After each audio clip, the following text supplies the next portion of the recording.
আসসালামু আলাইকুম। আজ আমি আপনাদের সম্মুখে আলোচনা করব আল্লাহ কাদেরকে ভালোবাসে। আপনি কি জানেন? না জেনে থাকলে ভিডিওটি সম্পূর্ণ দেখার অনুরোধ রইল।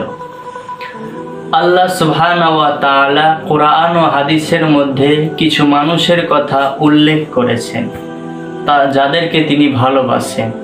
তার মধ্যে নাম্বার 1 তাকওয়াবান মানুষ, যারা আল্লাহকে ভয় করে এবং তার আদেশ মেনে চলে। নাম্বার 2 সৎ কর্মশীল মানুষ, যারা মানুষের উপকার করে এবং সুন্দর কাজ করে।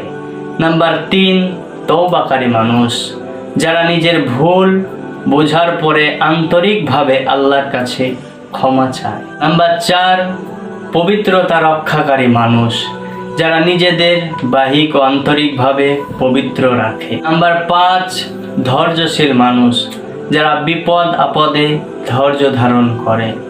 নাম্বার 6 ন্যায়পরায়ণ মানুষ, যারা বিচার আচরণে ইনসাফ করে। নাম্বার 7 আল্লাহর ওপর ভরসাকারী মানুষ, যারা বিপদ আপদে আল্লাহর ওপর তাওয়াক্কুল করে। তাই আসুন আমরা এমন কাজ করি যাতে আল্লাহ আমাদের ভালোবাসে।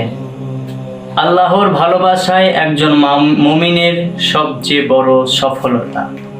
আল্লাহ সুবহানাহু ওয়া তাআলা আমাদের সকলকে তার প্রিয় বান্দাদের অন্তর্ভুক্ত করুন, আমিন।